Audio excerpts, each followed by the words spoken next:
Greetings, dear listeners. Welcome to Bare Layers. Today, we'll dive into the story of a legendary Soviet intelligence couple, Gevork and Goar Vartanian. These exceptional spies, a devoted husband and wife, faced the most perilous missions together, leaving an indelible mark on world history. In this first part, we'll travel back in time to their childhoods, their initial steps into the world of espionage, and their remarkable triumph in Tehran in 1943. Origins and childhood. To understand how these two became legendary spies, we must start with their families and early years. Gevork Vartanian was born in Rostov-on-Don, a city in southern Russia. His family was Armenian, a minority community with a rich cultural heritage and resilient spirit. Gevork's father, Andrei Vartanian, appeared to be a mere businessman, running an oil press and later expanding into confectionery production.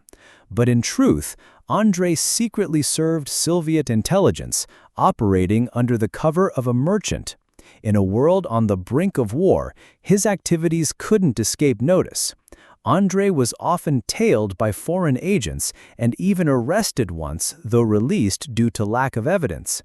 In this secretive household, young Gevork grew up in an atmosphere shrouded in mystery. Though his father never disclosed details of his work, Gevork sensed that Andrei was more than a businessman. Gradually, Andrei involved him in small tasks, like delivering a letter to a stranger. These were Gevork's first lessons in a half-century-long espionage career. Meanwhile, Goar Vartanian, born Goar Pahlavanyan on January 25, 1926, in Leninakan, now Gyumri, Armenia, moved to Iran at age 6, settling in Tehran. Her father ran a business there, and Tehran, a cosmopolitan hub where Iranians, Russians, British, Germans, and Americans intersected, shaped her early life. Years later, Goar recalled how Tehran exposed her to cultural diversity and the tangled web of international espionage. The city was no ordinary capital. It was a hotspot where every major power, Soviet Union, Britain, Nazi Germany, and the US, had agents in play. In this environment, fate brought Goar and Gevork together when he visited the home of her brother, Oganis. From friendship, their bond grew into a lifelong partnership. More crucially, this connection drew Goar into the world of espionage, where she would share Gevork's most dangerous missions. Stepping into espionage. In 1940, Europe was engulfed in war. Nazi Germany had overrun much of the continent. In the Middle East, Tehran became a covert battlefield where international intelligence agencies clashed. It was in this context that Gevork, at just 16, met Ivan Agayants, a Soviet spy overseeing Middle Eastern operations. Recognizing the young man's intelligence and potential, Agayants tasked Gevork with forming a youth intelligence unit. Dubbed the Light Cavalry half-jokingly, this group consisted mainly of Armenian teens in Tehran, none over 20. Their weapons weren't guns, but courage, sharp memories, and sometimes just bicycles. They roamed the streets, observing, gathering intelligence, and tailing suspicious German expatriates. Later, the group acquired a Zundap motorcycle, a symbol of the era, but their bicycles allowed them to move swiftly and discreetly. It was in this unit that Goar began her espionage journey. When Gevork invited her to join, she agreed without hesitation. Within months, she proved her natural talent. Once, she uncovered 2 defecting German pilots planning to flee to Baku and join the Nazis. Her tip foiled their scheme. In those days, the light cavalry became a vital arm of Soviet intelligence. Records show that between 1940 and 1941, they helped identify and neutralize nearly 400 German spies in Tehran. One notable achievement was infiltrating Hans Walther, a German running an old bookstore that served as a front for Nazi spies exchanging coded messages. With their youthful charm and knowledge of books, Gevork's team frequented the shop, earning Walter's trust and eventually persuading him to work for the Soviets. During this time, Gevork received a special assignment. Soviet intelligence discovered that the British, their allies, were running a secret school in Tehran to train spies and saboteurs for deployment into Soviet territory. Posing as a student, Gevork infiltrated the school. For months, he memorized faces and details.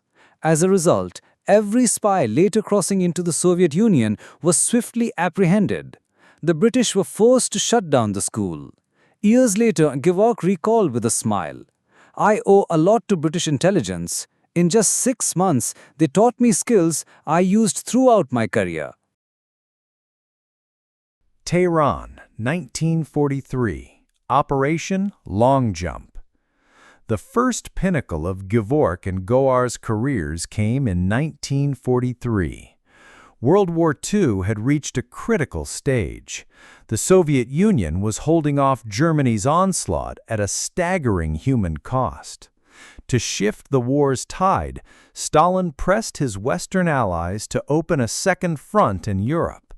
After much debate, U.S. President Franklin D. Roosevelt and British Prime Minister Winston Churchill agreed to meet Stalin in Tehran in November 1943, the first time the Big Three Allied leaders would convene in person. But this plan reached Hitler's ears. To him, it was a golden opportunity. Assassinating all three leaders could plunge the Allies into chaos, potentially reversing the war's course. A plan codenamed Operation Long Jump was devised, led by Otto Skorzeny, the notorious SS officer who had recently stunned the world by rescuing Mussolini. The scheme involved parachuting commandos into Iran, linking with German agents in Tehran, and attacking the leaders during their meeting at the British embassy. However, Soviet intelligence caught wind of the plot. A key figure was Nikolai Kuznetsov, a Soviet agent in Ukraine who, posing as a German officer, extracted details from a drunken Hans-Ulrich von Ortel. The intelligence reached Moscow, and the NKVD tasked Gevork and Goar's team with surveillance. In late November, the light cavalry worked tirelessly. They identified a suspicious Iranian aiding the German commandos. Under interrogation, he revealed the location of 6 German paratroopers who had landed in Qum, 120 kilometers from Tehran. Disguised meticulously, dyed hair, fake beards, and local attire, the Germans rode camels toward Tehran, hiding in a villa once used by the Abwehr, Germany's military intelligence. Through radio intercepts and surveillance, the Vartanians' team learned another commando wave led by Skorzeny was imminent, planning to infiltrate the British embassy via underground tunnels to assassinate the leaders. But the plot never materialized. The first commando group was captured before acting. One was allowed to send a false signal to Berlin, claiming all is well. Believing the report, Hitler grew suspicious when communications later faltered and Skorzeny canceled the mission. As a result, the Tehran Conference of 1943 proceeded safely.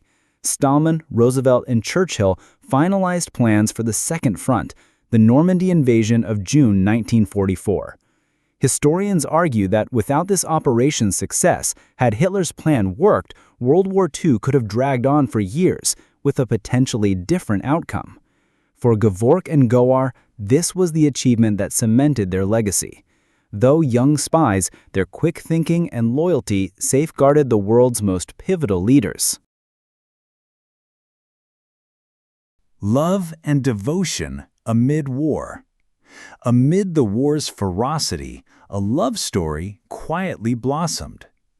Gevork, the brave young man, and Goar, the shark-witted woman, roamed Tehran together, facing danger daily.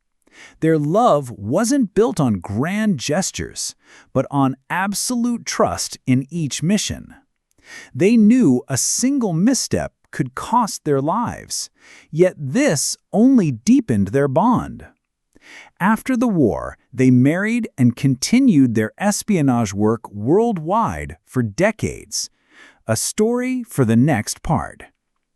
Dear listeners, we've just traced the early journey of the Vartanian spies, from childhood to their entry into espionage and their monumental triumph in Tehran in 1943. This was not only a turning point for them, but for global history. Had the assassination plot succeeded, the world as we know it might not exist. In Part 2, we'll follow Gevork and Goar's post-war lives, their covert missions, narrow escapes, and the legacy they left behind. See you in the next episode.